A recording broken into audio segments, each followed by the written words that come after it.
네, 글로벌 핫 이슈 계속 이어가 보도록 하겠습니다. 오늘은 금요일인데요. 국제문 수석 매니저님이 오늘까지도 나와주셨습니다. 안녕하세요. 네, 안녕하세요. 네, 시청자분들께 한 말씀 부탁드립니다. 네, 그렇습니다. 지금 주가가 상당히 많이 힘듭니다. 네. 요즘에 밤잠도 많이 설치하시는 분 많이 계시는데 네. 한편으로 봐서는 박일세인 구간이다라는 얘기도 있습니다. 상당히 중요한 시점이기 때문에 네.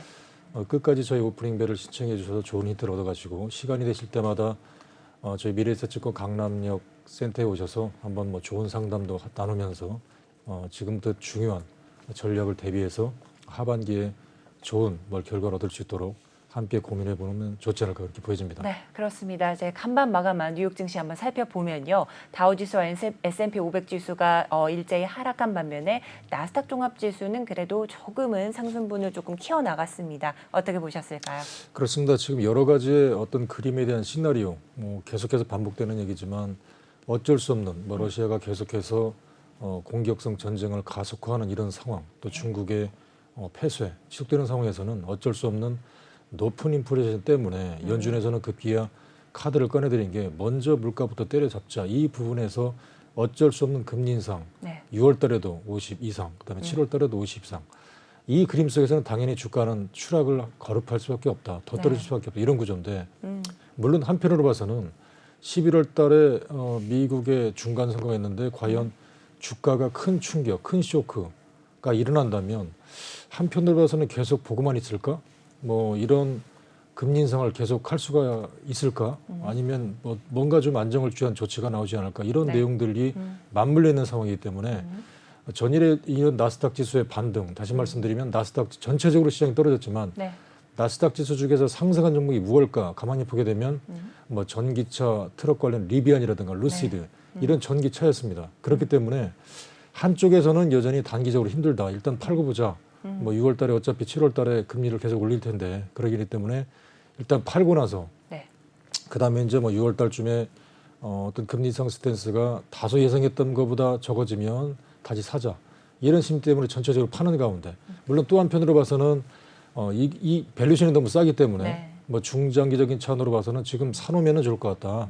그런 쪽에서 살 텐데 무엇을 살 것인가에 따라서는 역시 결과적으로 가장 향후에 펀더멘탈이 우수하고 그다음에 영업이익률 이런 실적이 확실하게 나오는 종목을 사자. 네. 이렇게 작용하는 것 같아요. 그러니까 한쪽에서는 팔자. 그리고 또 한쪽에서는 중장기적 측면에서 사고 보자. 이런 측면에서 가장 성장성 있는 곳을 사자. 그렇기 때문에 지금 제가 이제 지점에 있을 때도 고객분들이 많이 전화가 오시는데 이왕이 가지고 있을 바에는 무엇을 가지고 있을 건가 이런 쪽이거든요.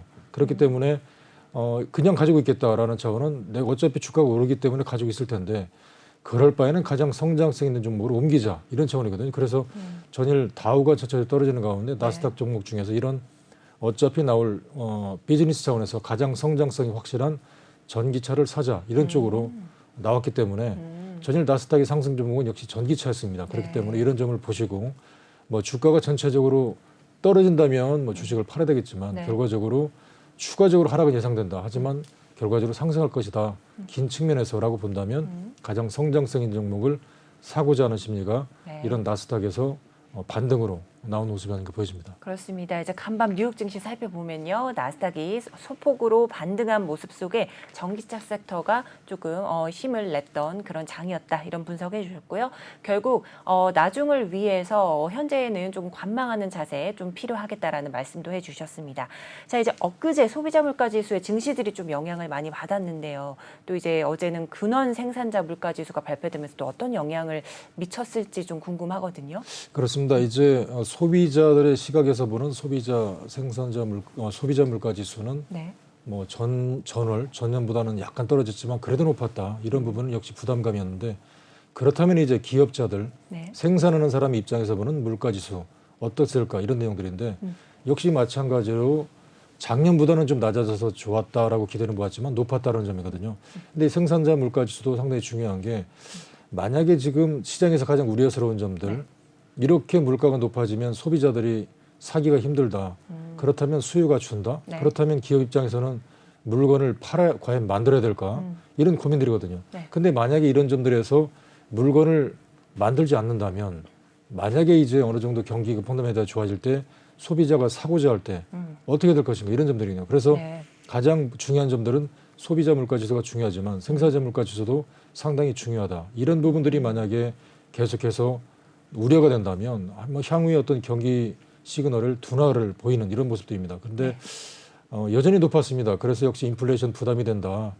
금리를 또 올릴 수밖에 없다. 이런 시나리오를 엮어지는데 그래도 작년보다는 역시 좀 둔화되지 않았는가 이런 점들. 그렇기 때문에 한편으로는 여전히 소비자 물가 지수에 이어서 약간 그 아직도 높다. 이런 점들은 뭐 당연히 금리 인상을 높일 수밖에 없다. 네. 이런 점들 부담스럽다. 이런 점들인데 그래도 작년보다는 역시 둔화됐다는 이런 한 가지의 기대감. 네. 그러니까 시장에서는 지금 전체적으로 모든 어두운 터널밖에 없지만 네. 이 과정에서 한낱 밝은 빛은 무엇인가를 찾고자 하는 그런 시그널들이 상당히 중요한데 네. 저는 어떤 이런 그 생산자 기업 입장에서 발표된 이런 지표가 네. 한 가지가 이런 점들이 둔화됐다 그런 점들에서 전체적으로 여전히 부담스럽다 하더라도 이런 점들이 시그널 상당히 좋아서 약간 좀 이런 점들 한 가지 정도 네. 약간 좀 긍정적으로 시장에서 보지 않았나 이렇게 보여집니다. 네, 그렇습니다. 이제 소비자 물가지수 못지않게 이제 생산자 물가지수도 중요하다라고 짚어주셨고요. 자, 어제 발표된 생산자 물가지수가 좀 둔화를 보였지만 물가 흐름은 안정을 찾았다라는 이런 말씀도 주셨습니다. 자, 이제 투자자들은 여전히 인플레이션 우려에서 벗어나지 못하고 있을 텐데요. 어떤 그렇습니다. 좀 입장들이 있을까요? 그렇습니다. 지금 시장에서 우려하는 점들 지금 뭐 특히 전일이었던 그 근월 생산자 물가지수 중에서 서비스 부분 이 부분도 네. 상당히 중요한데 전월 대비해 상당히 정체됐다. 그리고 네. 여전히 지금 지갑을 열고 싶다. 그러니까 지금 뭐 불과 몇 달 전만 하더라도 이제 코로나가 다 어느 정도 이제 마감이 되고 이제 팬데믹 엔데믹으로 가게 되면 본격적으로 이제 뭐 레스토랑도 가고 외식비도 늘 것이고 네. 그다음에 뭐 호텔도 가고 면세점에서 물건도 살 줄 알았는데 예상치 못하는 어떤 물가 지수가 급상승을 하면서 특히 네. 여기 어떤 러시아의 지금 에너지 봉쇄, 네. 뭐 중단 이런 점들로 인해서 정작 유럽의 중심을 가지고 있는 독일 쪽에서 제조업 생산을 만들어야 되는데 이런 네. 부분이 타격을 받고 있다. 또 급기야는 이제 또 다른 어떤 생산의 어떤 키를 주고 있는 중국 쪽에서도 여전히 코로나 예상치 않았던 코로나 확산에 따라서 네. 폐쇄, 뭐 베이징 뭐 봉쇄, 공장이 또 중단되고 있다 이런 점들. 그러니까 지금 한편으로 봐서는 가장 중요한 시점에서 예상치 못했던 두 개의 시그널들이 악재로 작용하면서 물가가 급상승하고 있다. 네. 그렇기 때문에 소비자들이 지갑을 열고 싶어도 못 연다. 자, 이런 점들이 상당히 시장에 부담을 주고 있거든요. 네. 그래서 여전히 지금 시장이 부담스러운 점. 한편으로는 이런 악재만 거치면 오히려 주가가 빨리 오를 수도 있을 텐데 네. 이런 점들은 당분간 힘들다. 오히려 아니 이렇게 많이 빠졌는데 더 빠질까? 더 빠질 수도 있다. 이런 점들이 나올 수 있는 거거든요. 그렇기 때문에 여전히 이런 어두운 점들. 그래서 시장에서는 여전히 이런 여러 가지 어려운 점들, 네. 더 높은 인플레이션의 지속 이런 것들 때문에 빨리 금리를 더 올릴 수밖에 없다. 이런 네. 점들이 나올 수밖에 없어서 시장에서는 여전히 심리가 위축됐다. 물론 떨어질 때마다 사면 언젠가 오를 것이다. 이런 중장기적인 트렌드 차원에서는 일단 사놓고 보자. 이런 심리가 있기 때문에 네. 떨어지면 어느 정도 반등에 대한 리바운딩은 나오지만 적극적인 상승은 힘들다라는 점들이 계속 시장에 나오고 있습니다. 그래서 이런 부분이 빨리 안정세로 돌아오려면 특히 러시아 문제가 빨리 어느 정도의 어떤 평화적인 공조가 나와야 될 것 같고 지금 뭐 전일은 다시 한번 뭐 좀 전에 말씀하셨지만 뭐 네. 핀란드도 나토 가입하겠다. 러시아가 맞아요. 또 핀란드도 네네. 가만히 두지 않겠다. 뭐 급기야는 이제 러시아 쪽에서 뭐 독일 쪽에 가는 그런 에너지 또 차단하겠다. 그쵸. 뭐 독일 쪽에서는 뭐 에너지 가지고 지금 협박을 하는 거냐. 이런 문제들이 더 심화되면서 네. 이렇게 되면 이제 세계의 한 축인 어떤 독일의 제조업 붕괴 이런 점들은 유럽의 펀더멘탈의 붕괴 이런 점들이 더 우려스럽거든요. 그렇기 그쵸. 때문에 지금 한편으로 봐서는 세계가 서로 간에 손을 맞잡고 이런 위기를 극복해 나가야 되는 상황에서 네. 뭐 러시아가 이런 내용들 물론 이런 것들 때문에 뭐 러시아는 가스 가격이 높아서 똑같은 가스를 팔더라도 오히려 마진이 늘었다. 그래서 어떤 러시아는 지금 어떤 전쟁을 일으키고 오히려 화폐 가치의 상승, 네네. 그다음에 내부적인 어떤 경기 멘트면서 증가. 네. 유럽은 망가지고 있는데 러시아는 좋아지고 있더라. 이런 점들인데 과연 이런 점들이 세계의 어떤 질서, 그다음에 이런 점들을 깨트리는 속에서 우려스러운 점들인데 이런 점들은 빨리 좀 어떤 그 빠른 시일 내에 네. 빨리 좀 어떤 정상적으로 회귀해야 되지 않을까 그렇게 보여집니다. 네, 그렇습니다. 이제 높은 수준의 물가로 서비스 부분이 전월 대비 정체로 억제되었다. 이런 부분 짚어주셨고요. 또 이와 마찬가지로 또 소비자들은 지갑을 열고 싶어도 못 여는 현실까지 이렇게 말씀해 주셨습니다. 아무래도 여러 가지 좀 사안이 있겠지만 우선적으로 러시아 이 사태가 좀 잠잠해져야 현재의 이런 문제점들도 해결이 될 것 같다라는 말씀해 주셨습니다. 이제 환율도 어떤 흐름을 보였을까요? 네, 그렇습니다. 지금 환율을 보게 되면 최근에 달러 강세가 뭐 40년대 최고다. 달러만 올라간다는 이런 모습들이거든요. 20년대 최고치. 그런데 달러가 상승하고 있는 배경에는 또 한편을 봐서는 지금 조금 전에 가뜩이나 지금 유로존 경기가 위축되고 있는 상황에서 러시아 쪽에서 이런 에너지 가스 중단 이런 점들 그렇기 때문에 어떤 그 유로와 이런 유로 환율이 더 약세를 보이는 점이거든요. 그러니까 유로화에 대한 경기 위축에 대한 네. 약세. 그럼 유로화가 언제까지 떨어질 건가? 그렇죠. 현재로서는 이제 22 어떤 총재 그쪽에서 7월 달부터 급기야는 이제 유럽도 금리를 올리겠다. 그렇기 때문에 7월 달에 이제 유럽 쪽에서 금리를 올리게 되면 그때는 어떤 약간 유로화가 그때부터 올라가지 않을까? 그렇기 때문에 당분간 한두 달 동안은 계속해서 유로화는 추락을 할 수밖에 없다. 이런 점에서 달러에 대한 상승.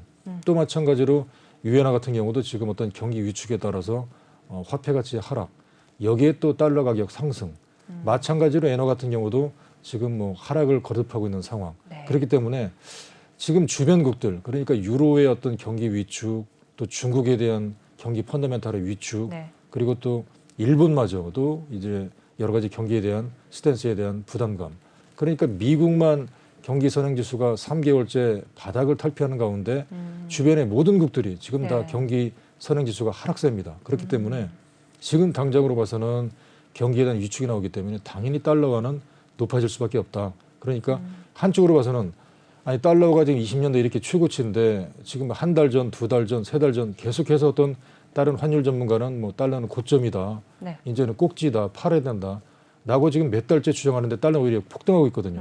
그러니까 지금 이런 상황에서 가보지 않은 길, 네. 어떤 차트라든가 과거를 만 데이터만 놓고 보면 딴 쪽에서는 계속 손해만 보는. 그렇죠. 그러니까 환율 전문가마저도 지금 환율에 배팅하는 일부의 어떤 그런 쪽에서도 계속 손해만 보고 있다더라 이런 얘기가 많이 나오고 있거든요. 네. 그래서 지금 이런 상황들을 놓고 보게 되면 환율이 이렇게 높았는데 또 올라갈까? 어. 또 올라갈 수밖에 없는 이런 네. 구조거든요. 물론 언젠가는 다시 내려올 수밖에 없다 그런 구조인데 현재로서는 7월 달에 어떤 유로의 어떤 금리 인상이기 때문에 그래도 6월 달까지는 올라가지 않겠는가 이런 시각들입니다. 그래서 여러 가지 세계적인 어떤 자금들이 미국의 달러로 집중하고 있다. 이런 과정들을 놓고 볼 때 전체적으로 이런 그림을 그려가면서 시장에서 어떤 그 주가에 대한 그런 그림을 그리면서 대비하는 게 상당히 좋지 않을까 보여집니다. 네, 그렇습니다. 자, 지금 현재 경기 위축에 따른 유로화, 위안화, 엔화까지의 약세장 짚어주셨는데요. 아무래도 시장 전반적인 문제를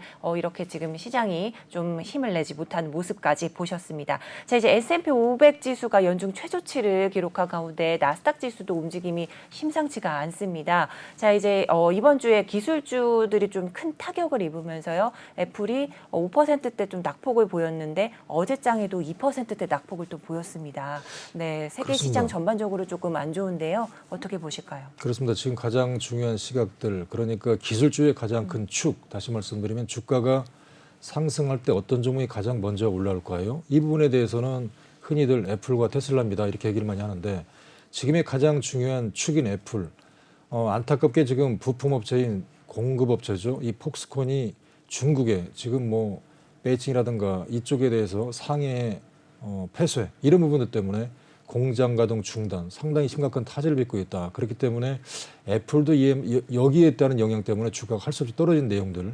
그러니까 지금 뭐 테슬라 애플의 가장 중요한 부품업체들이 공장 폐쇄로 인해서 상당히 힘들다. 이 부분들 때문에 주가가 떨어지고 있는데 물론 다른 쪽에 봐서는 애플 같은 경우가 지금 마진율 48% 가까운 놀라운 높은 마진율을 자랑하고 있기 때문에 이런 점들을 소비자에게 충분히 전가하고도 남을 만한 경쟁력이 있다. 그래서 다른 쪽에서는 네. 사야 될 기회다. 그러니까 지금 가지고 있는 주식을 오히려 애플과 테슬라로 바꾸는 게 어떨까 이런 내용도 많이 나오고 있습니다. 네. 그렇기 때문에 이런 점들을 또 하나의 어떤 시장을 상기시키면서 이왕이 주식을 가지고 있을 거예요. 물론 뭐 많이 올랐기 때문에 떨어질 때는 더 떨어질 수 있다. 이런 점들은 당연히 고려해 보셔야 되겠지만 만약에 주가가 어느 정도 이제 떨어지고 나서 안정세 후에 안도랠리가 올 때 그때는 무엇가 어떤 종목이 가장 빠르게 올라올 건가 바로 이런 성장성 있는 종목들이거든요.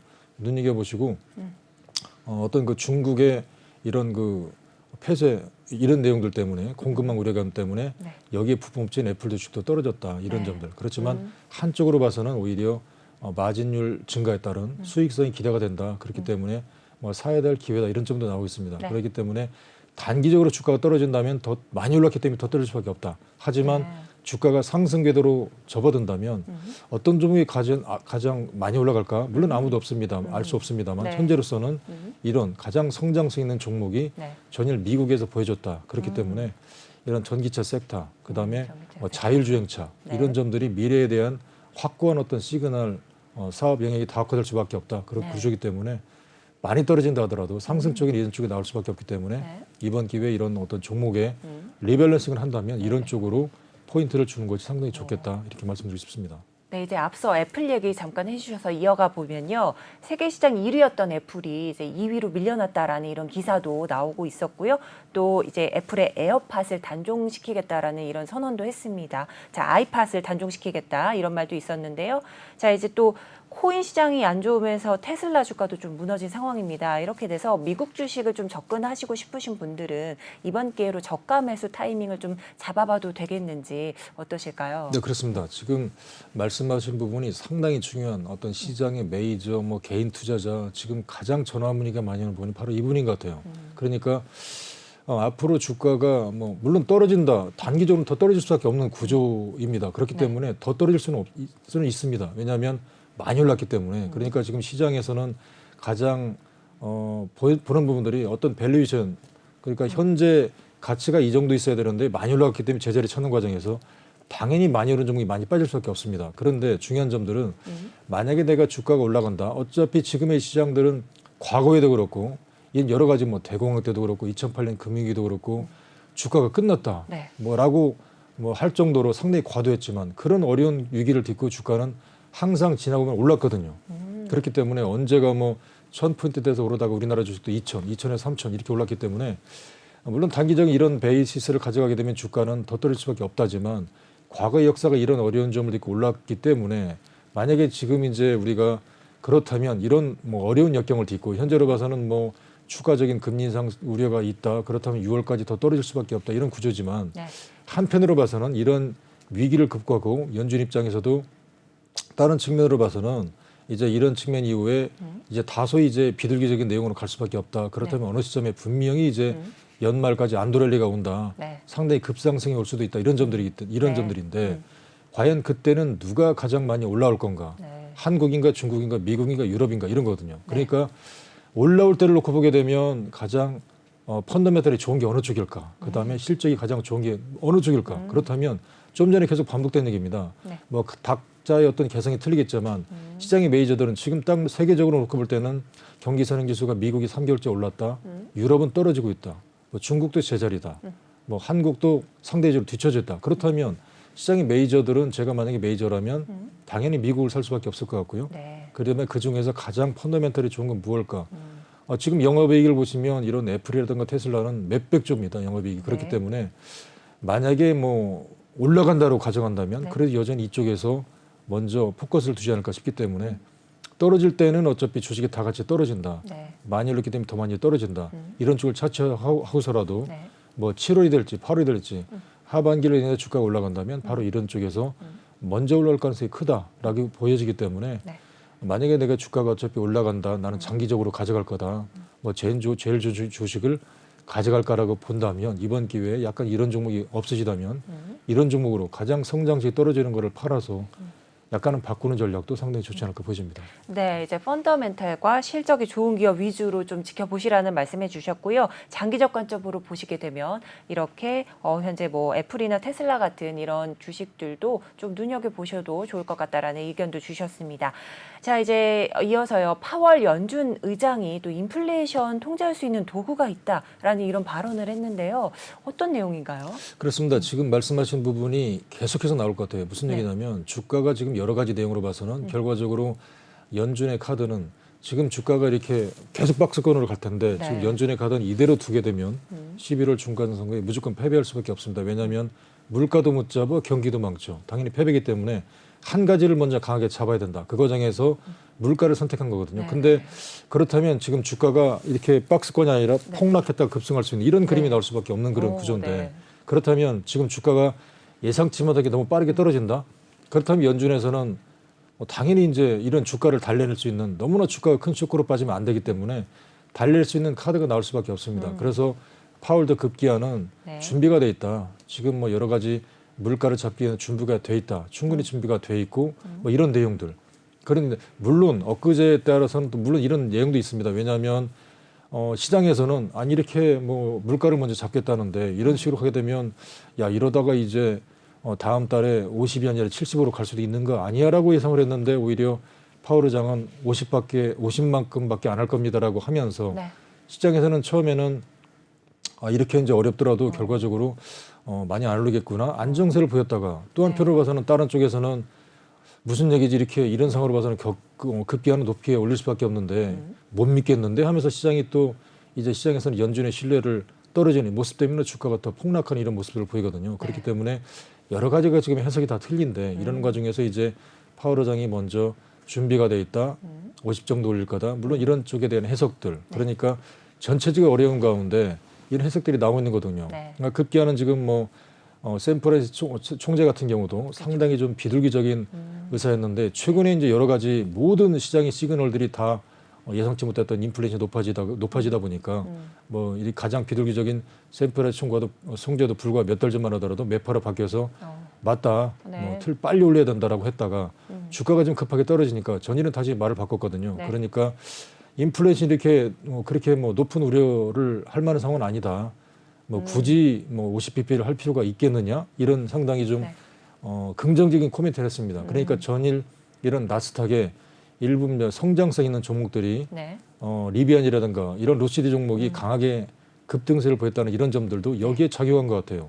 그렇기 때문에 뭐 전체적으로는 지금 뭐 파월 의장도 급기야는 인플레이션을 통제할 수 있는 도구가 있다, 준비가 돼 있다 이러면서 뭔가 주가가 너무 급하게 쇼크를 받으니까 달래기 위한 어떤 코멘트를 내세울 수밖에 없는 국민이 나오고 있는 거거든요. 그렇기 때문에 역시 마찬가지로 샘프라시 총재 같은 경우도 마찬가지로 이제 굳이 이렇게 50을 올릴 수 있을까라는 시장의 달래기. 네. 그러니까 당분간은 계속 이런 얘기가 나올 것 같아요.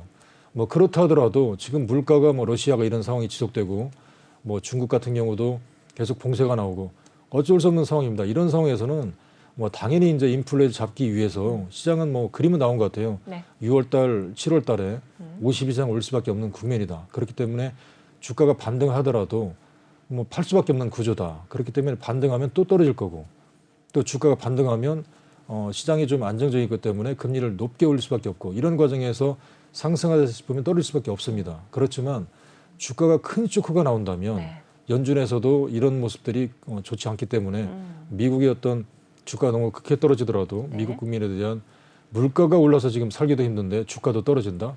오히려 지금 더 큰 어떤 그 부정적인 요소이기 때문에 뭐 주가가 너무 크게 떨어지면 이런 긍정적인 어떤 연준 이사들이 코멘트를 나와서 하면서 어떤 그 안도랠리를 할 수 있는 그런 코멘트가 나올 것 같아요. 그렇기 때문에 이런 그림을 계속해서 그리면서 우리가 시장을 대비하는 전략이 네. 상당히 좋지 않을까 그렇게 보여집니다. 네, 그렇습니다. 자, 이렇게 파월 연준 의장의 발언부터 샌프란시스코 연은 총재의 발언까지 짚어주셨습니다. 자, 그럼 이렇게 글로벌 증시 토대로 해서요, 한국 증시도 좀 보셔야 될 것 같은데요. 지난장 코스피가 이제 미국 소비자 물가지수 발표 여파로 좀 낙폭을 키웠었고요. 또 코스닥도 가상자산 가격이 좀 폭락하면서 성장주에 대한 기대감이 조금 급속도로 나빠지면서 좀 3%대 넘게 폭락을 하기도 했습니다. 심지어 카카오와 카카오뱅크는 5%대로 밀리기도 했었는데요. 오늘 우리 증시는 또 어떻게 펼쳐질까요? 그렇습니다. 지금 증시가 만약에 지금 이런 상태로 뭐 러시아가 계속 전쟁만 한다, 뭐 중국도 계속 패소만 한다, 뭐 그렇다면 주가는 당연히 힘들다라고 네. 보여지고 그렇다면 시장에서는 당연히 안전자산을 선호받기 할 수밖에 없는 뭐 금리가 계속 높이 올라가는데 네. 굳이 위험자산을 내가 힘들게 할 필요가 있을까 이런 심리적인 요인들 당연히 주가는 떨어질 수밖에 없고 이 과정에서 지금 미래에 대한 성장성 그러니까 주식이라는 거는 항상 앞서가는 거거든요. 네. 그러니까 지금 여러 가지 이런 성장주들은 가장이 실적이 뭐 향후에 5년, 6년, 7년 계속 나올 수밖에 없는데 뭐 시장에서 이제 매수를 하는 과정에서는 무엇을 살 건가? 당연히 이제 성장이 확실히 나온 종목을 살 수밖에 없는데 앞서서 이런 종목을 사다 보니까 이제 주가가 이제 이 정도 위치에 있어야 되는데 앞으로 2년, 심지어는 3년까지 실적이 어차피 나올 거기 때문에 빨리 사자. 이런 심리에서 주가가 미리 앞선 거거든요. 근데 지금 이제 지금에 대한 상황의 구조를 놓고 보게 되면 뭐 금리를 뭐 2달간 계속 올릴 수밖에 없다. 당분간 올릴 수밖에 없다. 이런 구조가 나오기 때문에 그렇다면 당연히 많이 오르는 종목들, 펀더멘탈이 높은 종목들은 제자리 찾기 과정이 나올 수밖에 없기 때문에 이 과정에서 아니 많이 빠진 종목은 사질 않았기 때문에 그렇게 더 빠질 염려도 없는 거고 그쵸. 많이 오르는 종목들이 당연히 많이 빠질 수밖에 없습니다. 그렇기 네. 때문에 뭐 지금의 어떤 주가가 한편으로 봐서는 뭐 힘들다, 여기까지다, 끝났다라고 보여준다면 성장 중에는 당연히 많이 올랐기 때문에 네. 뭐 제자리 찾는 과정에서 많이 빠질 수밖에 없다라고 해석해 보실 수밖에 없고요. 네. 만약에 주가가 뭐 더 떨어진다면 당연히 많이 빠지겠습니다. 그렇지만 또 반대로 생각해 보면 만약에 주가가 이런 식으로밖에 빠질 수밖에 없는 그림이 나올 수밖에 없다라고 보여지는데 네. 뭐 당연히 나오는 그림에서 과연 지금까지 일어나지 않았던 그런 역사 속에 보게 되면 항상 그랬었거든요. 이렇게 여러 가지 어두운 가운데 연준의 또 다른 카드, 숨겨진 카드는 무엇일까라고 보여진다면 이런 상황 속에서 또 다른 카드는 분명히 나올 수밖에 없을 것 같아요. 그런데 이제 그 상황에서 과연 주가가 올라갈 때 보게 되면 분명히 또 성장주가 먼저 올라갈 수밖에 없다. 이런 것을 항상 상기시켜야 될 것 같아요. 그러니까 단기적인 차원에서 힘들다. 네. 당연히 힘들기 때문에 단기적인 차원에서는 가장 중요한 점들은 관망하자. 현금 가지고 매매를 안 하자. 이게 마음이 편하겠지만 네.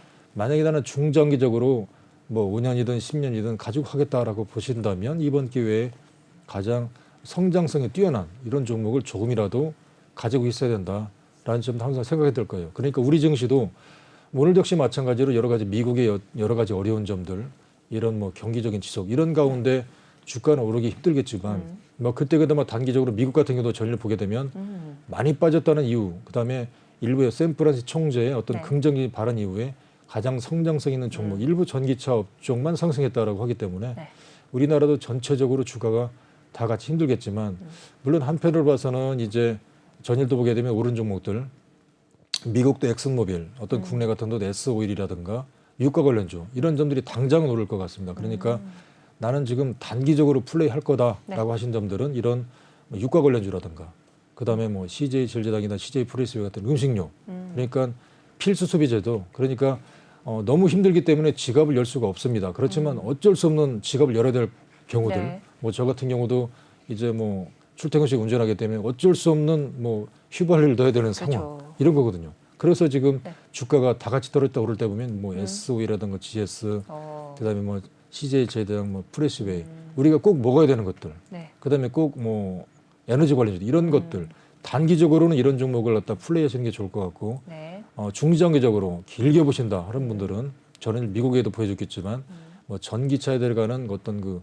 소재 관련주들 네. 이런 쪽이거든요. 네. 그러니까 이런 쪽들에 대해서 중장기 차원에서 보고자 하는 분들은 뭐 사놓고 기다리자. 네. 아예 지금 뭐 물론 단기적으로 더 떨어질 수 있겠지만 연말을 보신다면 그냥 사놓고 기다리자 이런 차원이 좋으실 것 같고 네. 단기적인 플레이 하시는 분들은 계속해서 말씀드렸지만 주가가 올랐을 때 지금 당장은 본격적으로 가겠는가가 아니라 오히려 좀 가장 성장이 떨어지는 종목을 팔아서 현금을 만들자 이런 종목이 좋을 것 같고요. 네. 그다음 어느 정도 떨어지면 이제 성장성 종목을 사자 이런 종목으로. 그러니까 네. 단기적으로는 매매를 안 하시거나 굳이 하겠다면 이런 종목을 가지고 네. 단기적인 플레이들 조금 남으면 팔자 네. 이런 쪽이 현실성 있는 대안이 될 것 같고 중장기적으로 하실 분들은 가장 성장성 있는 이런 전기차 테마들 부품주들 이런 종목을 사가지고 연말에 보자 이런 쪽으로 준비하시는 것이 뭐 스트레스를 상당히 줄이고 그다음에 중장기적 측면에서 남들보다 내가 더 수익을 많이 낼 수 있는 그런 기회이기 때문에 네. 이런 점들을 고지하셔서 네. 이번 기회에 나는 뭐 매도 타이밍을 놓쳤다. 주식을 다 가지고 있겠다 하시는 분들은 가장 성장성 있는 종목으로 네. 일부를 리밸런싱을 하자. 그런 차원에서 네. 준비를 하시는 것이 다가오는 주가가 지금 상당히 가파르게 빠지기 때문에 만약에 미국의 연준에서 어떤 비둘기적인 발언이 나온다면 네. 그 부분이 뭐 7월이 될 수도 있지만 네. 상당히 빠르게 올라갈 수가 있다. 뭐 그런 부분을 염두에 두고 한편으로서는 기회다. 네. 이런 점들을 보시고 현금 있는 차원이라면 네. 지금부터 약간 좀 분할해서 매수하는 전략 네. 상당히 좋지 않을까 보여집니다. 네, 그렇습니다. 자, 그동안 국내 증시에서도 많이 올랐던 성장자들의 주가가 제자리 찾기를 하는 결과로 하락세를 보였었다라는 말씀해 주셨고요. 자, 이제 투자 전략 중에서도 단기적 관점으로 보실 때는 필수로 소비할 수밖에 없는 소비재 중 식음료 관련주들과 또 에너지 관련주들 주목하시라는 말씀해 주셨고요. 중장기적으로 좀 내다봤으면 좋겠다 하시는 분들을 위해서는 가장 성장성이 있는 전기차 소재 관련주들 보라는 말씀까지 해주셨습니다. 자, 오늘 금요일까지 좋은 말씀 해주신 국재무 수석 매니저님께 감사 말씀드립니다. 네, 네, 감사합니다. 감사합니다.